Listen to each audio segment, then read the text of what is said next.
You want people to leave using that app feeling something or thinking something. You want them to pay you or whatever.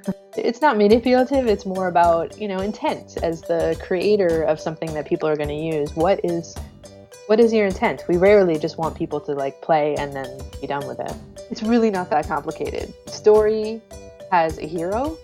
The hero has a goal. They need to do something. And there's a problem. And there's something getting in their way. And then what?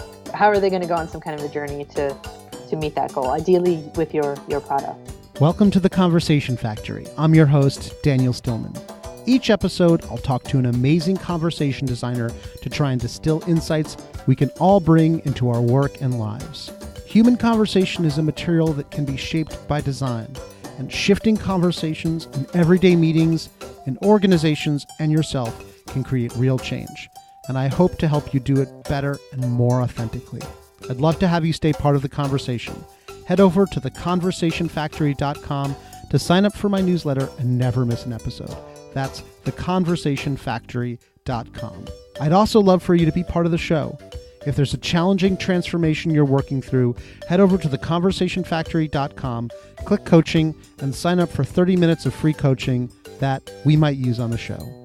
Head over to theconversationfactory.com, hit coaching, and let me know what conversations you need help redesigning. Enjoy the episode.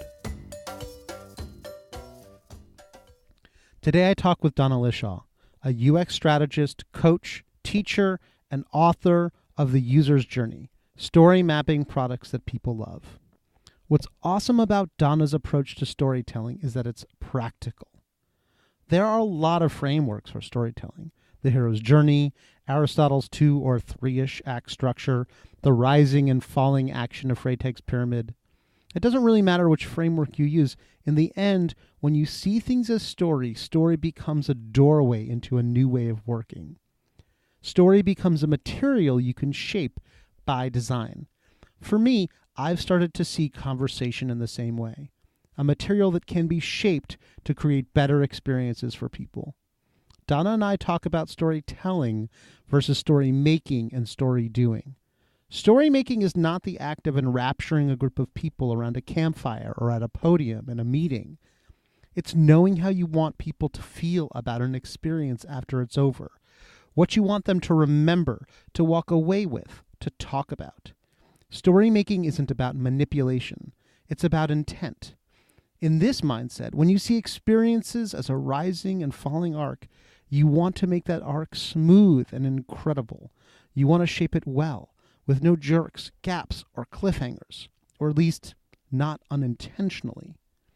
Designing with story in mind and designing with conversation in mind seem to me to be two sides of the same coin. You want a person experiencing your story to respond in some way, and the next story you guide them through continues that dialogue until the next chapter. Every story has a hero, and we want to root for that hero, to see her win the day. In a great conversation, you try to make the other person the hero, not you. It's the empathy with the other person and their needs and goals that makes story a powerful tool in great conversation design. So I'm going to officially welcome you. Donna, I feel like I can never pronounce your last name correctly. So can you just pronounce it for me? Sure. My last name is Lichaw. I've had friends since kindergarten who can't pronounce it, and it's totally okay. Yeah, that's not how I've been saying it. So Donna Lichaw. That is, I'm glad to know how to say it properly.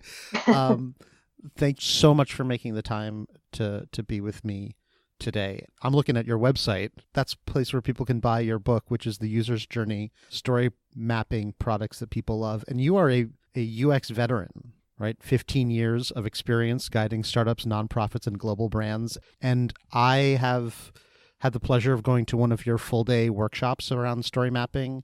And I'm really excited to talk to you about story, because I think narrative is one of those things that ties everything together. No pun intended. I agree, and I'm excited to be chatting with you today. So I'm gonna ask you why story, and I'm going to ask you to answer that using the story of your life, which is a quote I got from Krista Tippett, who's like one of the most amazing interviewers out there. So she likes to ask people to answer a question using the story of your life. Tell me why story mapping. Sure. That's actually a great way to put this question. God, I know my bio says I've been working in tech for 15 years, but I think I started saying that about 5 years ago. So it's about, I need to update it. It's almost 20 years at this point. I have been working in tech for a really long time, but before that, I was a documentary filmmaker, and I studied as an undergraduate and then in graduate school documentary film. And all the while, I was always working in tech, doing tech day jobs, and that was so much fun for me. So it was almost like I was, making films for fun, but working in tech always paid the bill. So I've always come back to it. What I've also done, and this is just because I love it, I've been teaching for really, really, really long time. That's probably now at this point 15 years teaching. A few years ago, I was teaching a class that had more contact hours with the students than I'd ever had before, and I was so worried that I was just going to bore them and that I wouldn't be able to get them excited and get them paying attention for each class, which was like a few hours long, several times a week. And so, I just started thinking as I was putting my lessons together. I was doing my lessons in PowerPoint and Keynote templates, and I thought, like it felt kind of like I was editing a video as I was putting these PowerPoints together, and I thought, Sure. why would I use the same structure that a filmmaker would use to engage an audience? Like, why wouldn't I use that structure with my students, which is mainly a simple narrative structure. It can get really complex in film and TV shows, but at the core, there's a simple narrative arc in every film. And so I started structuring my courses with narrative arcs at their foundation, my classes, lessons, and the entire course as a whole, kind of like a TV show. I was watching a lot of Breaking Bad at the time too, so it was really fun to to do this. And I thought, oh, cool, watch TV at night and then prepare my lessons the same way. And it worked really great. My students were so engaged.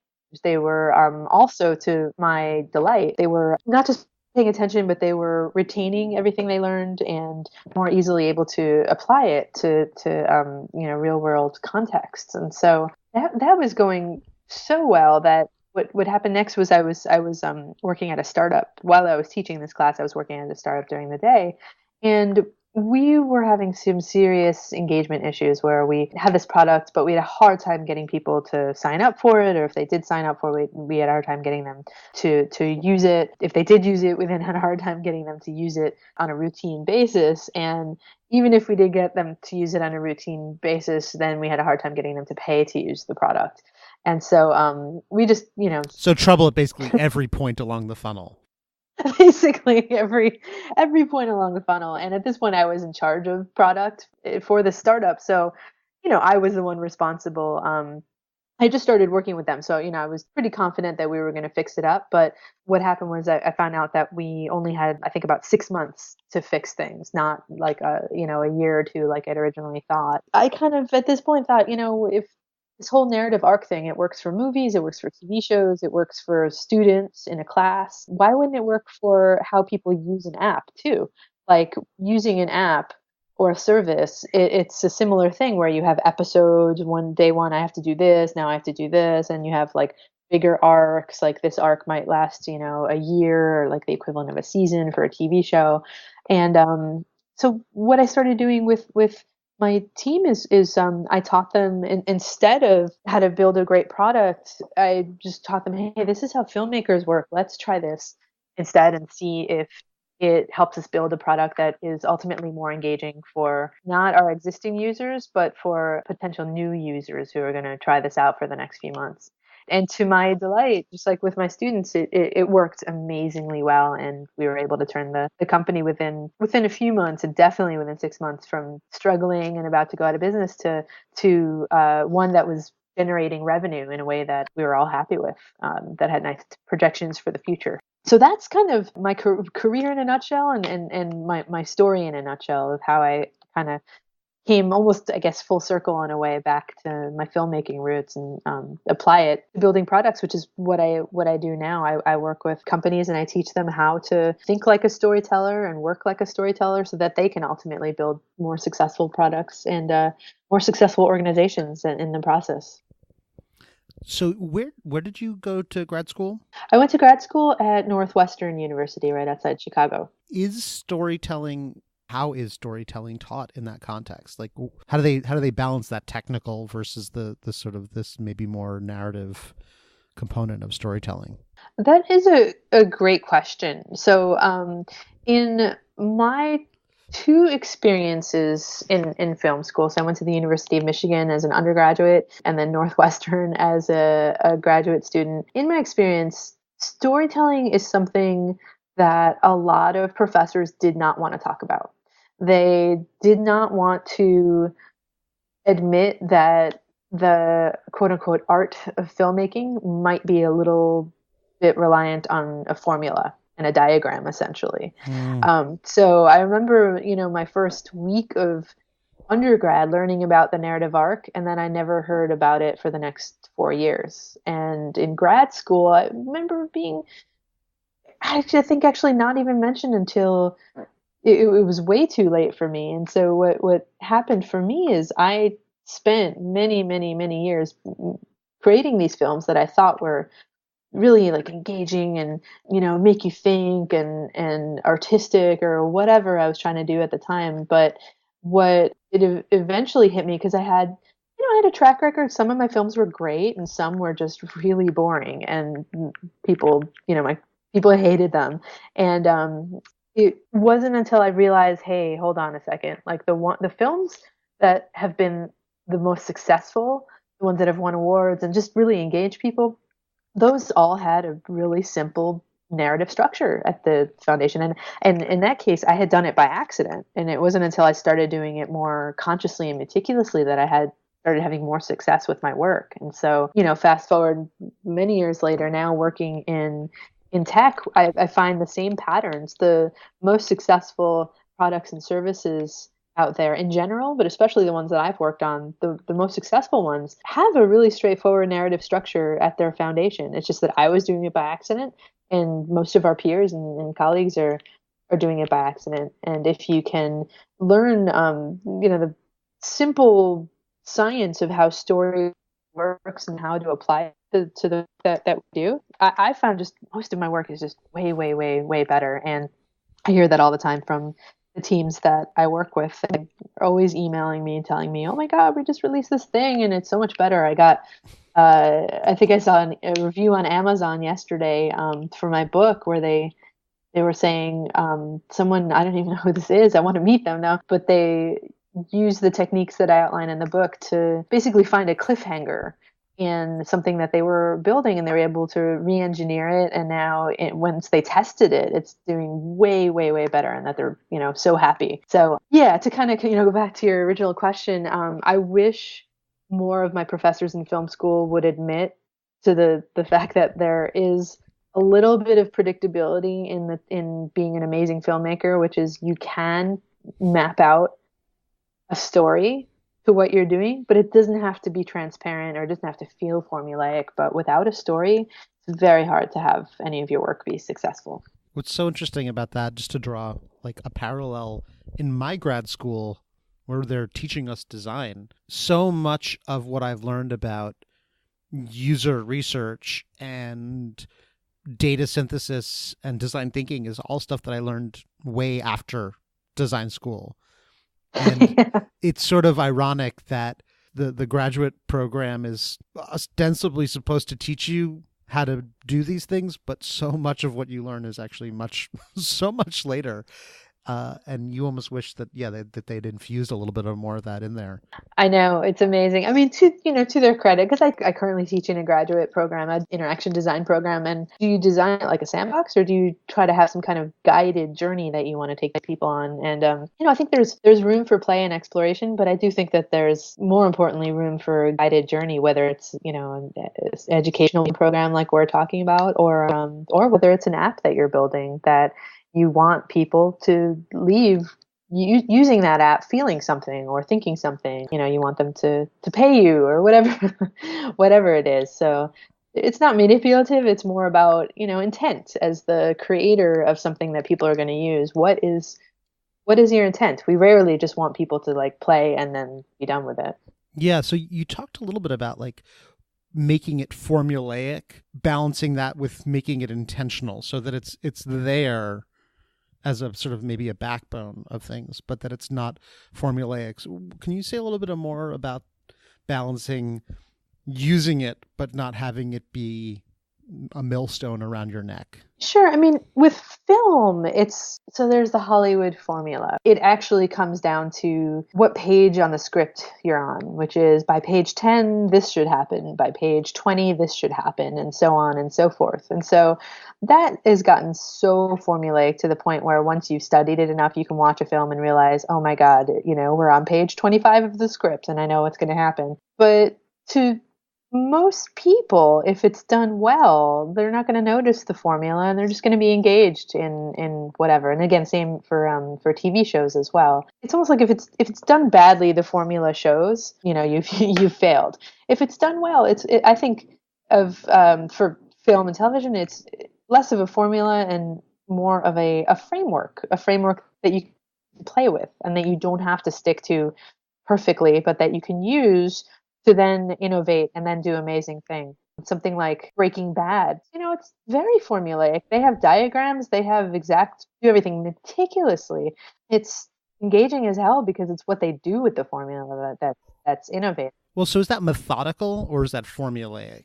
I mean, it's a really good question. Calling it a formula just because when you look at a diagram, I mean, a diagram is like how we learned it in math class when we were younger. Like, it's a formula and it's got an x-axis and it's a formula realized as a diagram, as a graph. There's an x-axis and a y-axis, and it works in very specific ways. So it is the innovation that they did on all the breaking of all the molds that they did was playing with that formula. So it was very methodical and they adhered to it, but it's more like they used it as a skeleton from which then to build the most amazing. So that's when it's done well. I really do think constraints like that help people be more creative. If you just had an hour to do whatever you wanted on screen, I think it would just be hard to always make that really, really engaging. Same thing goes for building digital products or even analog or in-person services. I've worked with a lot of businesses where we might be working on something that might have a small digital component and have more larger analog service component or in person. And when you have this framework that I teach, the narrative framework from which to sort of innovate on top of, it makes it a lot easier to get work done, which is really nice. But it just provides a foundation for engagement that goes, not just back to film. It goes back thousands of years to what Aristotle was trying to figure out with why Greek plays were so engaging. And it's a framework that a lot of media use, like game designers use it to engage people, plays, novels, films.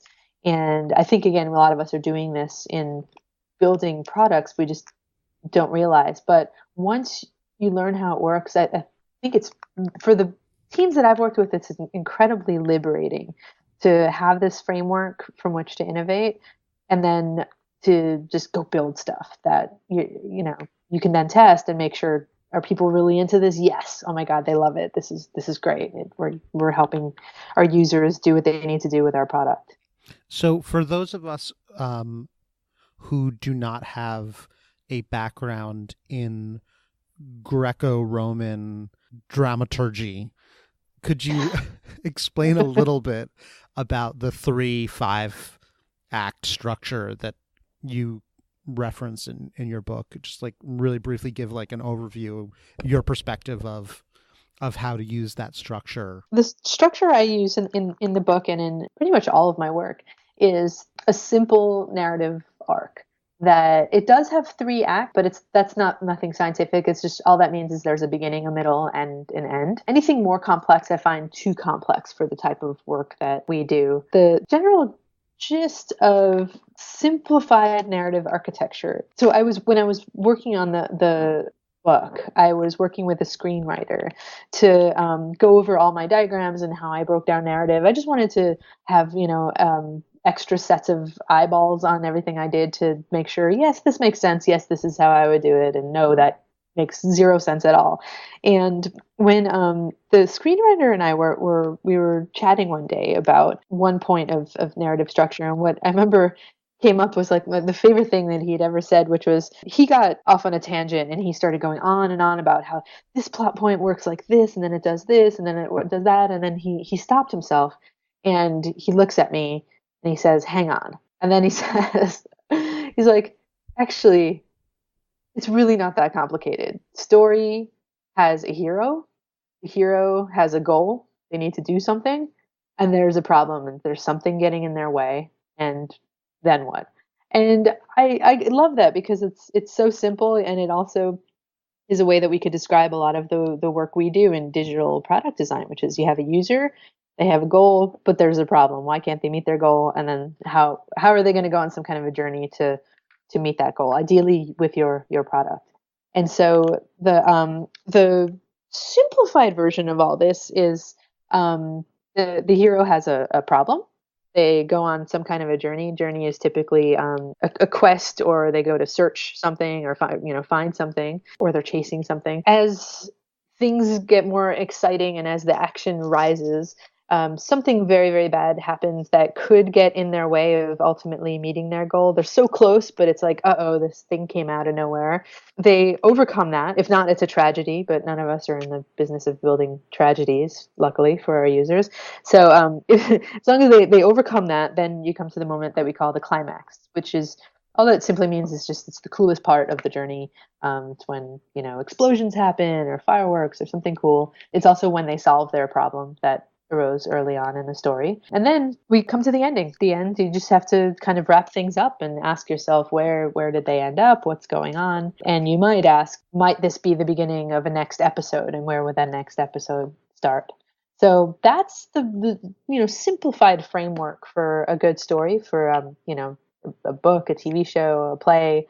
And it's also a simplified story of understanding how your users or customers think about your product or service. So that story can take place in a series of microseconds as someone learns about your product for the first time. And the story also governs how people engage with and use your product over time, whether it be like the first time they use it, or the 3rd time, or the 10th time, or 3 years in the life of someone using your product. So having like the difference between the first use story and the middle use story, understanding that the differences of the evolution of those stories over time. Yeah, it's really important to understand, and this is where it's important to understand your users and what they need to do at any given point in time. If someone has a big goal at the beginning when they first learn about your product and they want to do X, but there's a problem and your product will help them do it better, that goal might change after a year of them using your service or your product. You think of something like Amazon as an example. Many of us, when we first started using Amazon, we might have been buying books, and all right, I need a book, but I can't get to the bookstore today, or it's too far, or I'm too lazy. So, that journey begins. But eventually Amazon, if you're like me, you use Amazon for, I watch TV shows on Amazon. I order last minute things for my 10-month-old who oh no, we ran out of this and I can't get to the store, and diapers show up the next day. It's important to evolve, not just as a company or as an organization, but with your customers, and kind of figure out how to meet their needs at any given point in their journeys with your product, and ultimately how those journeys can best present themselves like a good story. Because if it doesn't present itself like a good story, in my experience, you're less likely to get users excited about your product and to use it over and over again. Yeah. So the title of your book Is it a reference? Is that a Joseph Campbell reference? Yes. So the book is called The User's Journey, and it is a Joseph Campbell reference. Joseph Campbell wrote something called The Hero's Journey, or Yeah. that's a term that he had for his story diagram, which his diagram is a circle. The one I use is a narrative arc that has an x-axis. And there's a lot of overlap between, I think, Yes. the circular diagram and the sort of the arc. I'm wondering why you chose, because I've seen like Dave Gray, for example, sometimes uses the hero's journey map to map out his workshops, for example. Yes. So I thought about that a lot. There are different types of story diagrams that different people love. So, for example, like Star Wars and George Lucas, they were inspired by Joseph Campbell's hero's journey. So their each episode was uh, cyclical in nature and would fit into those plot points that were on a circle. Breaking Bad, for example, uses something that's called a 4-act structure, which is a little different than a 3-act structure, but it's also a little a little yeah, again, it's just a little different. They all basically have what I found, did a ton of research into this, is that no matter how complex the narrative structure you use is, they all have that same narrative arc or story arc at their foundation. And the story arc is the simplest version. And it is the one that I find is the easiest to use on the fly when you're working on a project, because it's so simple, but also because it has that time axis, that x-axis, which is time. Yes. It regrounds you into thinking of any experience that someone has with your product as something that they experience through time. And I think time is the most important, um, almost I'll call it design element that we have in which to build engagement with our users and our customers. And so what I found, I played with so many different diagrams. There's another one I love called, it's Dan Harmon's, I think, story circle, I think he called it. And it was also a circle, and so many wonderful diagrams out there. But every time I tried prototyping it with any teams that I was working with, they were too complex. They were too complex. That said, I always say that, if anyone I'm ever teaching, if they have a story background and they have a diagram that they prefer to use, they can, everything that I'm teaching, they can totally use that diagram and work off of that. That said, I've been doing this for several years now, and I always have people come back to me saying that they always come back to the narrative arc, just again for all the reasons that I listed. So there's no right or wrong, and they're all pretty much the same thing. They're just variations on a theme, essentially. Yeah. Well, I'm glad to know that I'm talking to another Joseph Campbell nerd. Yeah. And there's also, like, I don't know if you've read The Writer's Journey, because that's an amazing book around using these structures to make compelling stories. It's really, they break down a good amount of the hero's journey's components into something that really is usable. I have not. That sounds great. It's about how to weave story into your writing. Well, Is that? he's a script writer, and he's basically saying, Hmm. here's the formula, here's how to use it non-formulaically. Uh-huh. There you go. Yeah, it's interesting how I know it's all about that, just not showing the formula. It's like not showing the skeleton. It's very important. Yes, but having it there as a backbone. Now here's the thing, Yes. like, I'm wondering, I'm guessing that when you come into a company, it's because they're bought into this idea of using story. Yes. So I reach people, I guess, in one of two ways, or maybe not one of several ways. So, um, typically, if I do an internal training at a company, they've someone there has either attended one of my workshops or seen one of my talks or has read my book and thought, like the most recent is someone at a large digital product company, and what he wants me to do is come in and just help the entire organization understand how to become more story driven. putting their users at the center, giving context to the products that they build, and therefore helping them work more effectively as teams and silos. So this is designers, engineers, even marketing people, product people. And so ultimately collaborate better, but work more effectively towards a shared vision so that they're building things that ultimately their customers want and love to use, but something internally that they can all rally behind. This is all part of why I wrote the book. You know, I'm only one person, and I travel a lot, give a lot of talks, give a lot of workshops. But I found at some point, like, I can't be all over the world at once. I really wanted a way to introduce the concept of using story and mapping it out in the work that you do. So the book was a great way for me to do that. It's like you can read the book or you can see me talk.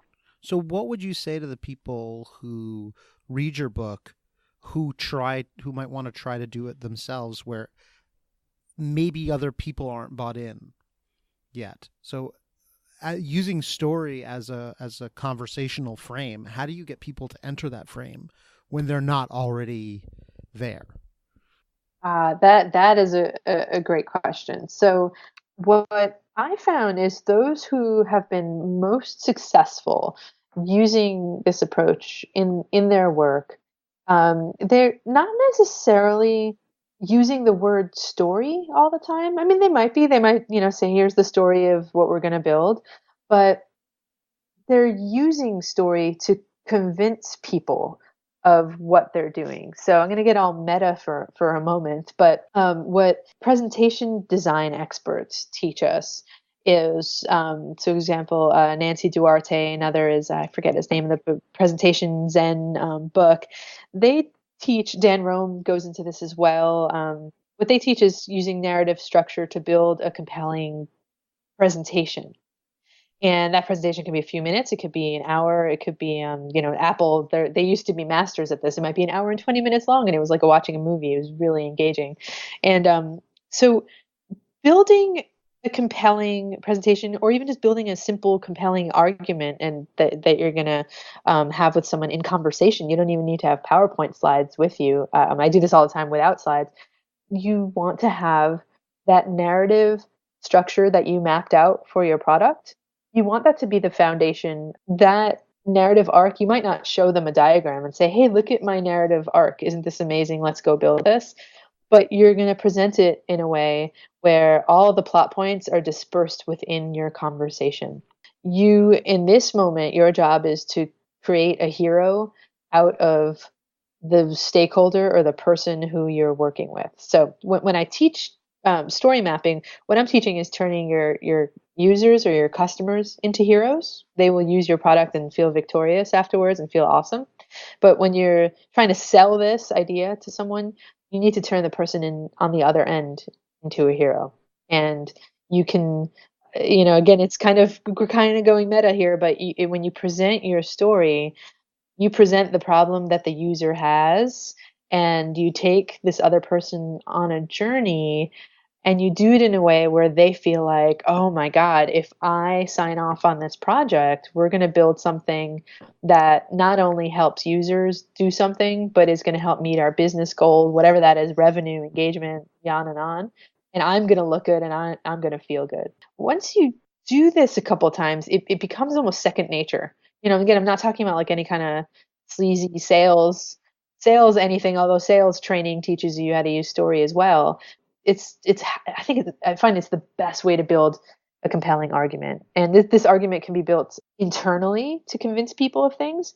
And it's also the same narrative structure that what I've seen the most successful leaders use to sell the world on ideas. So I always reference Steve Jobs as an example, only because he was very well versed in narrative arts. He worked at Pixar for a while. He knew exactly what he was doing.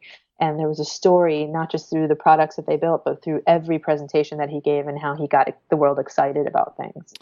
What's so interesting about that is there's a parallel to when I teach design thinking. The people who put it into practice rather than try to explain it are the ones that are successful.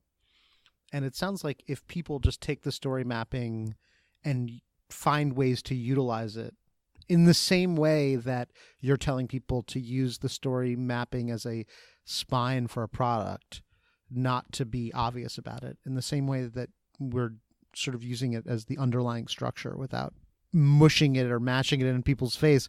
You're saying just use the conversational frame of story to present the challenge, to get people on board with something.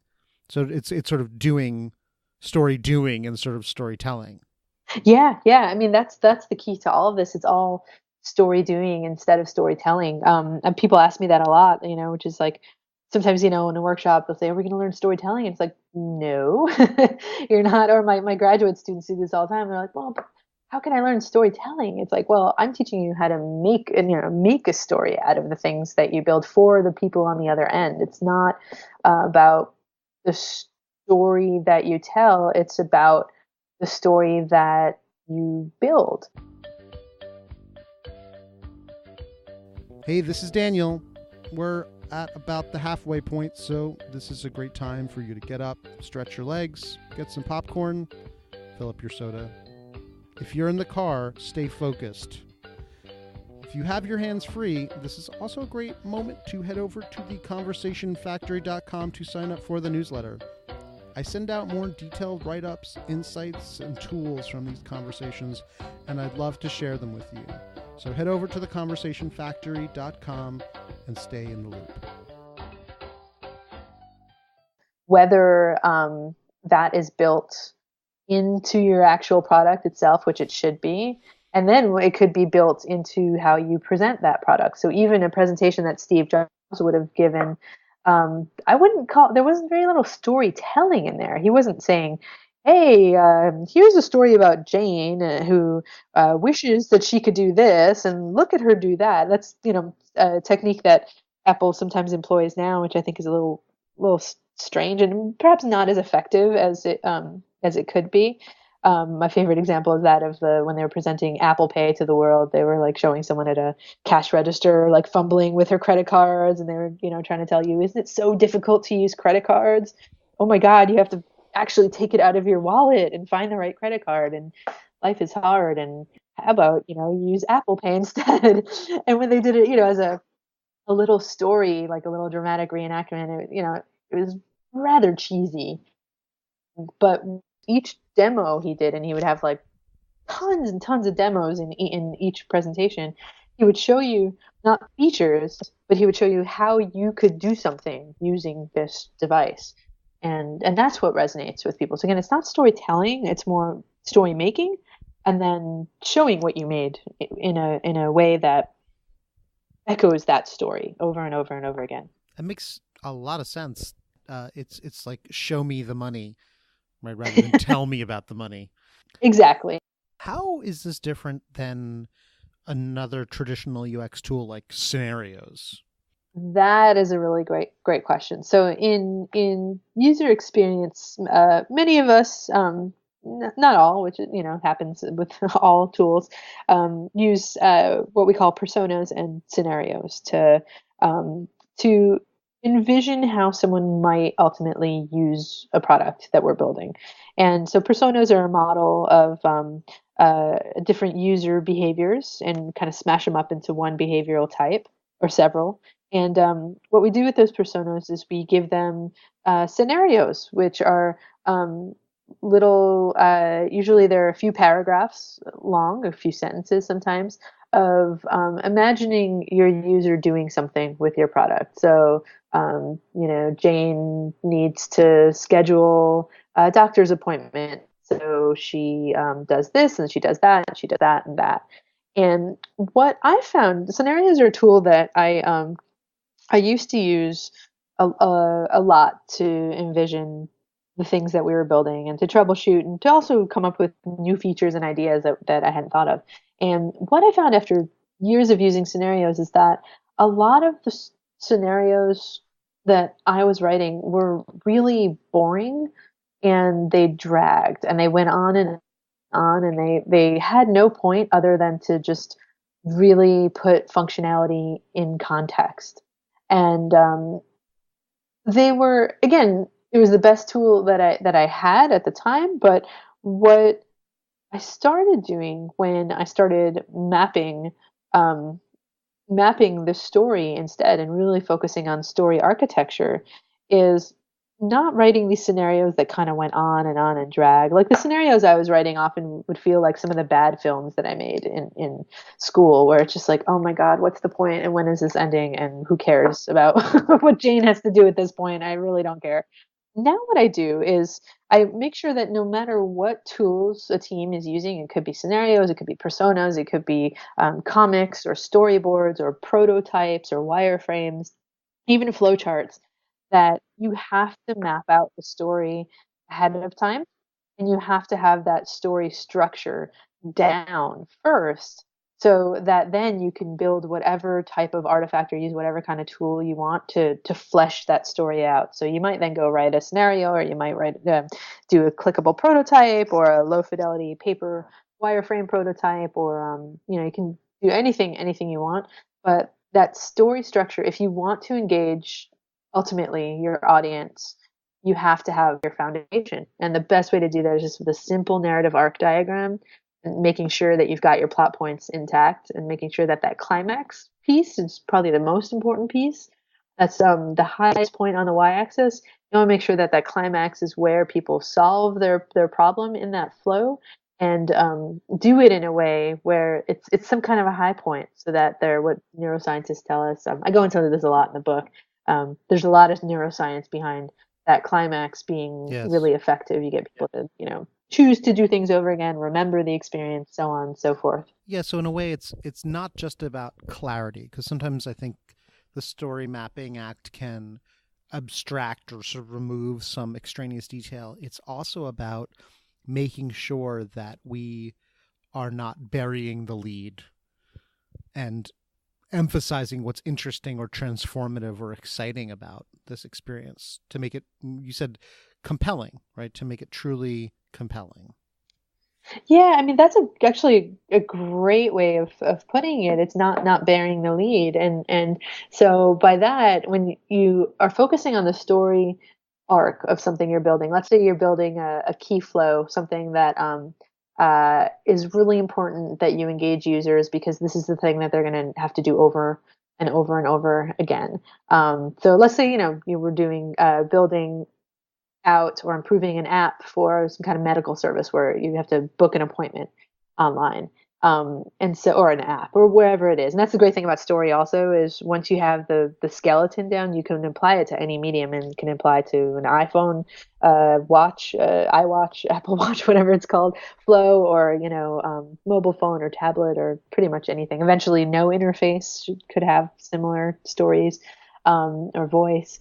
And so what, we have is we're making sure that people are going through the flow, and when it's like a good story, it's just what you said, you're not burying the lead. So if this is the best way to do X and it's awesome because of Y, then at the very beginning of the flow, a good story presents that early on. And so you might surface that lead there, and then every step of the way you remind people, and then at the climax you really make it evident that this was for the user as they go through it. Wow, I'm so glad I did this. This was the easiest way I've ever made a doctor's appointment. I'm so happy that I'm using this service. Yeah, but I think bearing the lead is huge. And it's the same thing also, when you're having conversations with coworkers or stakeholders, or presenting your work. It's a lot of it is really about just surfacing the key points that matter at any given point in time. That's such a great, surfacing is a great way of putting it, because the opposite of burying it, obviously. I find sometimes once I teach people the idea of storytelling, it gives them the opportunity to clarify, simplify, and sort of concentrate their information in a way that becomes more efficient, more effective, more interesting, and more dynamic. It's shocking to me, you talk about stories having a beginning, a middle, and an end. How many business stories don't have a middle or a beginning? It seems so obvious to say that every story has a beginning, a middle, and an end, but so many business stories have no beginning, no middle, and literally no end. They go on forever, and there's no middle. And just teaching people these three little things can change how they give information to other people forever. It's huge. I mean, I think it's this is something that I always have to focus on for myself, and especially the people who I work with, which is, what you learn in filmmaking is that the beginning has to be really short. It's only probably 10% of the whole timeline. So you just get to your point as soon as you can. And again, this is good writing as well. Like, just get to your point and then kickstart the journey as soon as possible. And then everything else can be about 80%.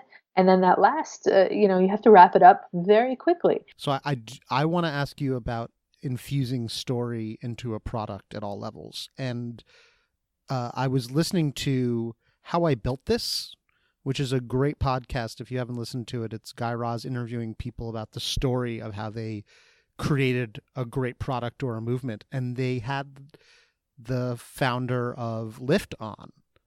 And Lyft seems to be making a really hard push to reestablish their authentic roots of their product in a desire to positively change the urban landscape. And it's really interesting how they're trying to capitalize on this moment when Uber seems to be failing. And I'll just say one other thing about this, which is that every time I get into a car and take either Uber or Lyft and talk to them, drivers seem to have an opinion about these two companies, even though they've never had a interaction outside of the app. Like the app is a story. This one guy thinks Lyft is a nicer company, and he bases it on a very interesting set of abstract experiences. So the story of these products is deeply embedded in people's understanding of what they are. So that's something really interesting that I've been thinking a lot about lately, which is inevitably in whenever I teach a workshop or a training, I have people work on different popular products that we're all familiar with, and then reverse engineers the story out of those products. So one that people always do is Uber. Uber has a very clear and compelling story at the conceptual level. It's the story of what Uber is, and it's why people get excited about the idea of something like Uber. Those of us who remember hailing a cab. Right. Those of us who remember hailing a cab if we live in urban areas, or in other areas, remember, waiting forever the bus or whatever it is. Uber has a very straightforward, compelling story at its foundation. And then that story is also echoed throughout all of the key flows and the key interactions as you as an end user use Uber. And so the climax is, constantly reasserted as you use it, which is, this is the most efficient and cost-effective way to get from point A to point B while still saving a lot of time, usually, something like that. It might be cheaper to take the bus, but it will take 3 times as long, for example. So Uber has a compelling story and gets people excited about the service, and then as they use the app, it keeps, being reasserted. Lately, there have been a lot of issues that have come up. I mean, I say lately, but this has been for a couple of years already in the tech community. Those of us kind of in the know or who've known people who've worked at Uber have already known that there's some real organizational issues going on. What's come up a lot lately is more on the public scale with Uber, their CEO supporting our president by being on tech board for the president, and that got people really upset. And then doing things like during a taxi strike, tweeting about, hey, we're at the airport to pick you up, which a lot of people saw as, crossing some kind of line, and it was like a last straw after the whole, presidential thing. And then, even more recently, I feel like it's every week something else is happening. Or even more recently, a bunch of people have come out publicly talking about the systemic sexism and like the really screwed up issues internally that they've been having, which again, a lot of us have known about in the back channels, but it hasn't really been public until now. So suddenly it feels like a company, an organization like Uber, they have a compelling story to their product. They have a compelling story to how people use their product. But that story is crumbling at that crisis point where I don't think it's going to last. But currently there's a point where people are just saying, screw this, I'm deleting my account. Like, there is no compelling story that will will make me continue to want to be an Uber customer because I don't, yes, I support being able to get from point A to point B quickly and without spending too much money, but I won't support it if it's doing these awful things that I don't agree with. And so, what I think is really interesting, and I don't know the answer to this yet, or, if there's an answer, but why do some companies who have a compelling story at their product buckle when that story gets broken and the public image of that organization is affected. Whereas some companies like Apple, for example, they have very compelling stories to their products and to ultimately what they are as a company. And when issues have come out about Apple, for example, Chinese factories not having the best work practices or like actually horrid work practices in the past, and or Steve Jobs just being like a tyrant and a micromanager and giving people ulcers and making people lose their marriages and who worked for him, and you hear that and it somehow um certain of those things, like the factories, they did have to fix because they were being affected, and innovation should not happen on the blood and sweat and tears of people. So they have worked hard to remedy that, but things like Steve Jobs being a tyrant, no one ever cared because somehow it still supports that story of innovation and of excellence. So it is just really interesting how the story of a product is only as good as the organization behind that product continually supporting that story in a way that fits that narrative. And maybe that's what actually I'm trying, as I'm thinking out loud here, maybe maybe that's really what it comes down to, which is if acts and things that an organization does break that narrative, the public notices and gets upset and then speaks with their wallets. But when that story continues the narrative, even if it's not great things, we still as a public um, consume the story and repeat it, and still like buying Apple products, for example. Well, there's also layers of story and the timeline of how long Apple was in the game delivering great products that people really loved. There's goodwill there that's durable. And, I'm not saying goodwill's a bank, but in a way, it's like you can withdraw some of that goodwill and still have plenty left over. Uber, they don't really have a big well of goodwill to draw from. And like you said, a lot of these stories have been bubbling around for a long time. So the story is very thin. Yeah, that's a really, really good point, which is part of a compelling narrative for a product. The company does play into that, and when a company's been around for a lot longer, there is that element of trust that supports that story. So you might forgive certain things, but when a company is new, they don't have as much flexibility to screw up, because then that crisis turns into a cliffhanger where as soon as Uber's upsetting the general public, they're going out, they're canceling their accounts, and they are gonna try Lyft instead, which Lyft as a company has some of its own issues, but when you compare and contrast as a consumer, maybe they're not as bad as Uber, so you feel a little bit better using something like Lyft to get from point A to point B. Or you just start riding your bike or Much taking better the bus. choice. I don't know. You just say screw it all. But on a top of few that, people do that. I'd also say like the purpose of a company or a mission of a company as a story, as a narrative. Lyft is certainly making a play right now to put their purpose first.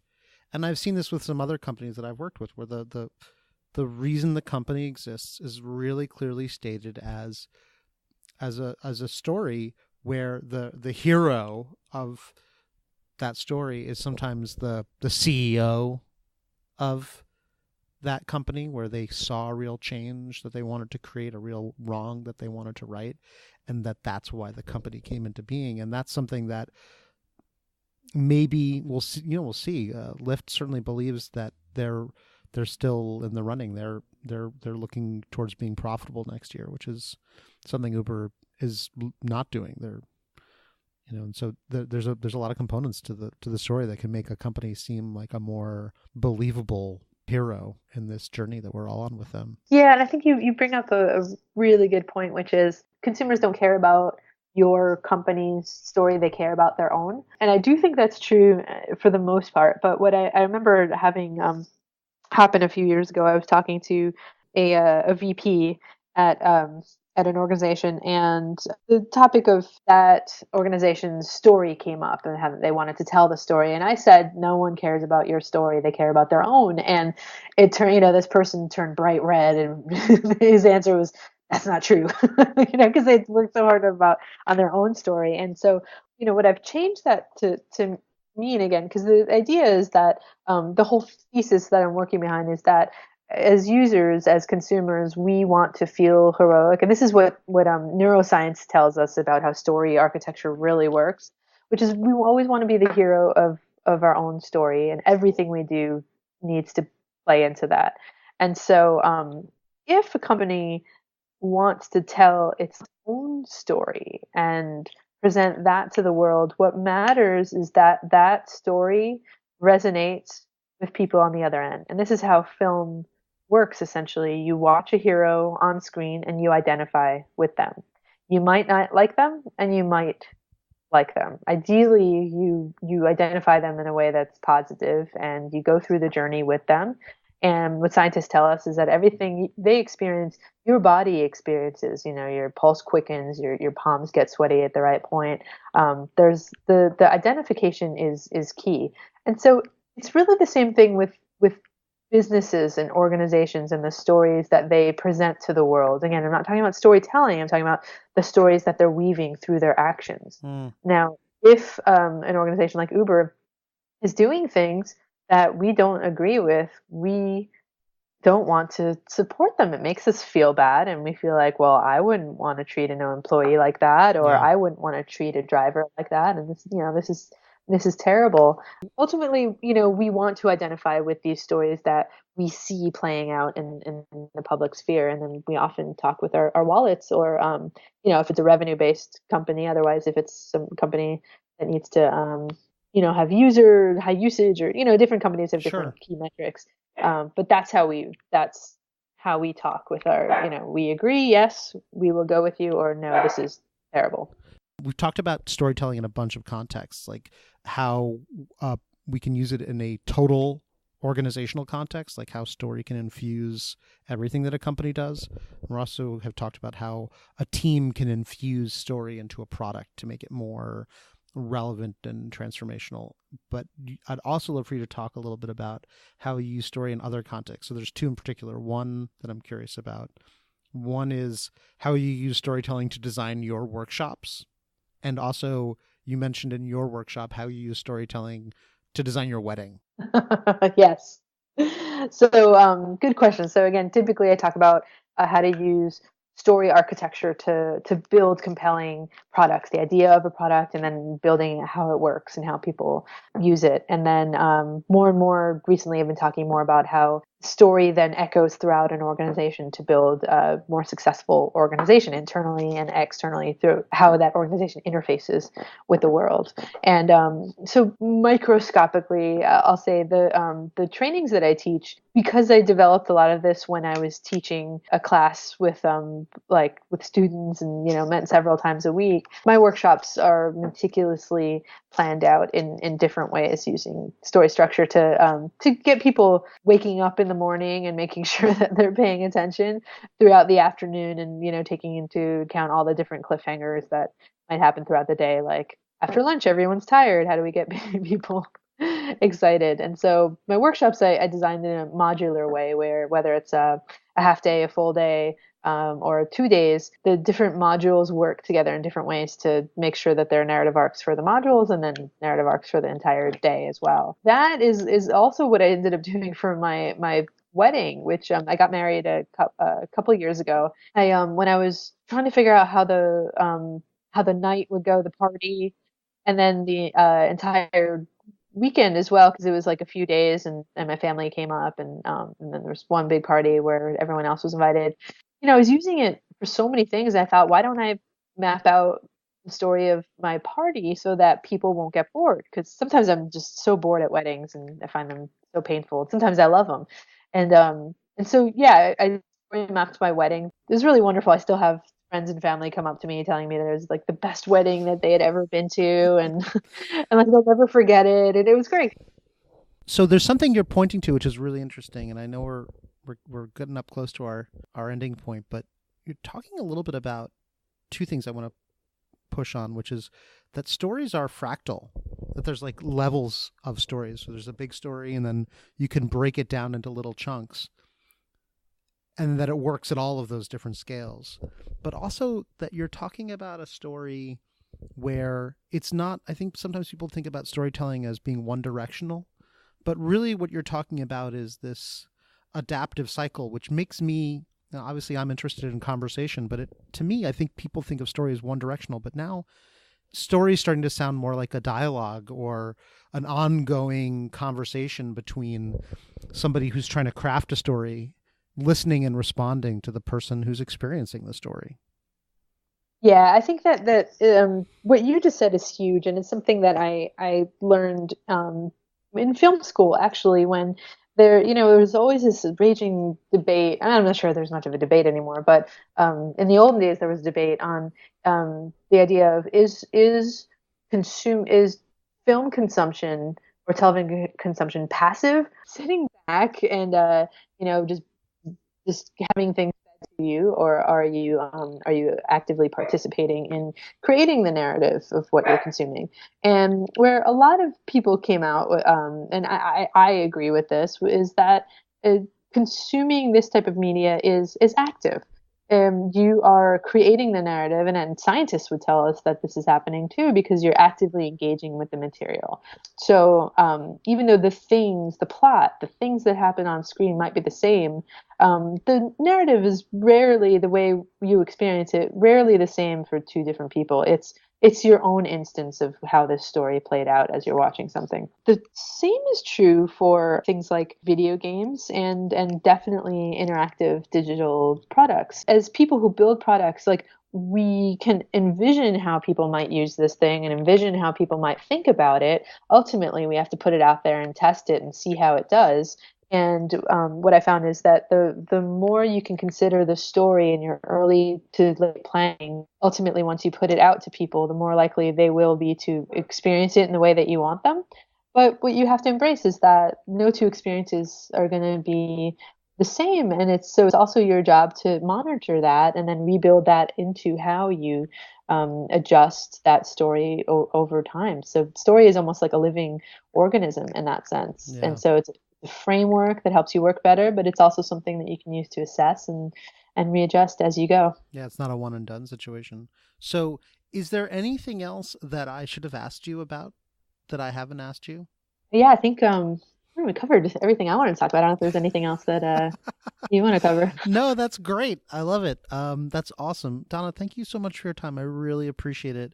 I'm going to make sure that I put your website and where people can find your book in the show notes. And I'm just, I think story and storytelling is such an important component of all of the work that we do. So I'm glad to get a chance to showcase the excellence that you bring to it.